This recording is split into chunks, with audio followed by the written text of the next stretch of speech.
Introducing the 2019 Lexus RX 350. This is the all-wheel drive F-Sport. It comes in two trim levels, the base and F-Sport, available in front wheel and all-wheel drive. Of course, we have the all-wheel drive and the F-Sport. This is a carryover from last year as part of the fourth generation RX, first introduced in 2016. Today, some of the reasons for and against, the pros and cons, and some of the competition. Let's get started. Well, folks, it's time to kick it old school. So you can feel cool. Give it to me, baby. Let's start with ride and handling. This has to be one of the cushiest rides in the mid-size luxury segment. A big advantage for families who like taking road trips. Lexus has tuned the standard suspension to be pillow soft. Even when traveling on cracked pavement, there's still not any hint of harshness. Now, staying with the ride and handling as you upgrade to the F-Sport like we do, oh my goodness, more fun driving. Although the F-Sport features the same engine as the base, a 3.5-liter V6, 8-speed automatic transmission, 295 horses, 267 pound-feet of torque, it does benefit from some important upgrades. Adaptive suspension dampers and 20-inch performance tires help promote sharper handling.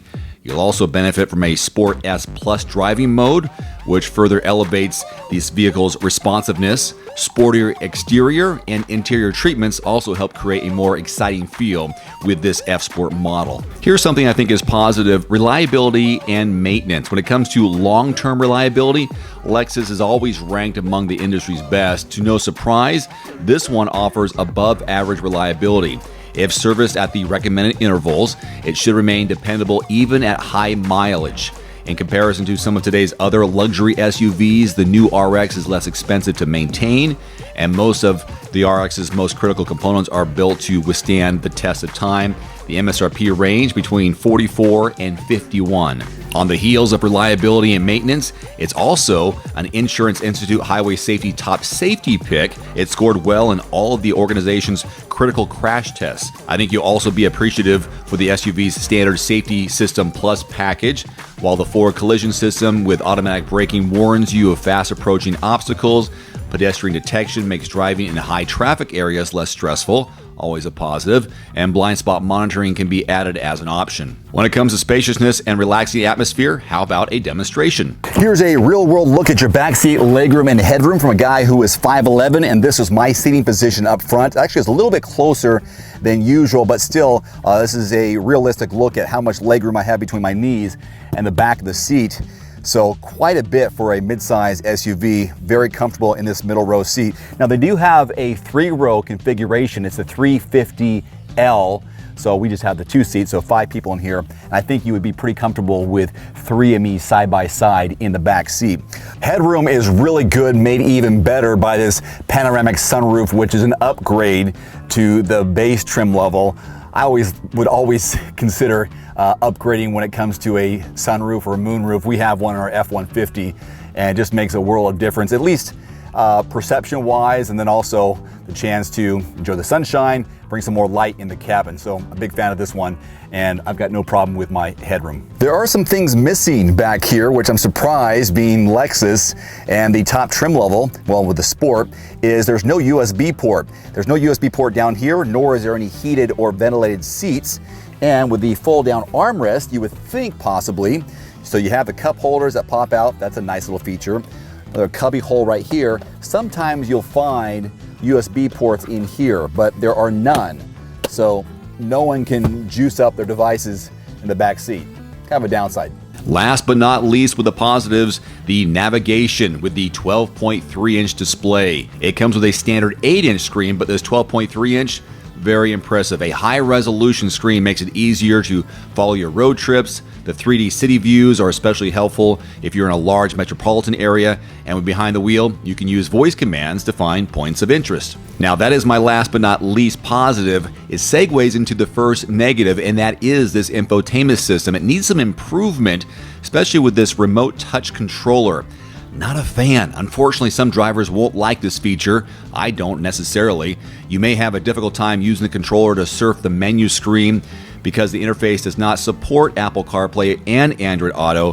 Smartphone users must use the interface's Inform app suite. to connect their mobile phone. But I found listening to podcasts and calling people, no problem once I had my phone hooked up to the USB port.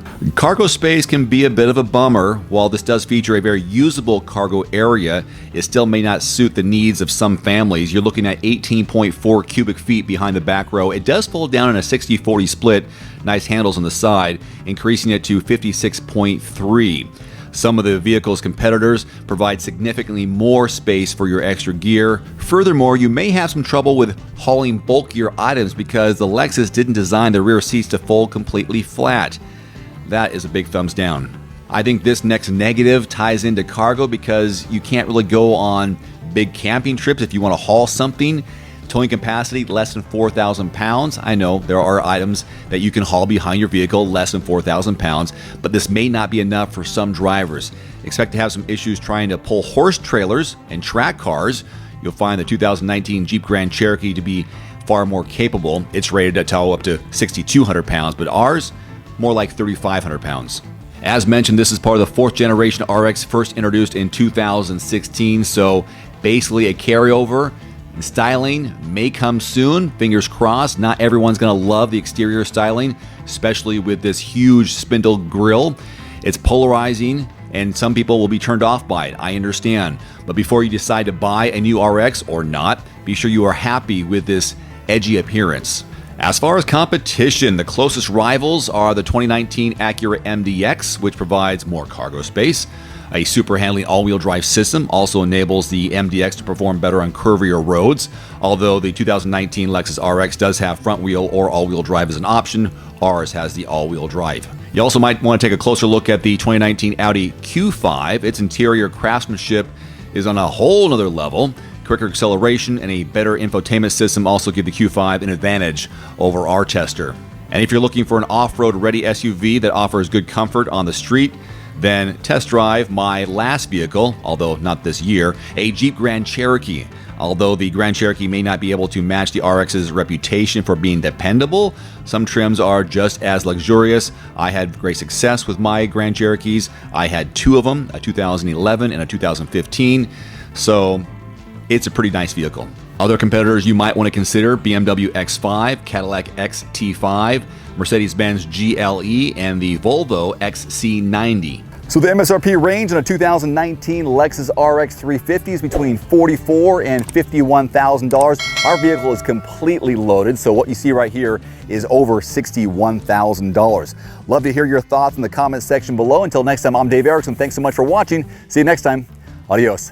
One more thing before you go, I've added links to some of the best-selling automotive accessories on Amazon right now, along with links to some of my product reviews. You'll find it in the description below this video.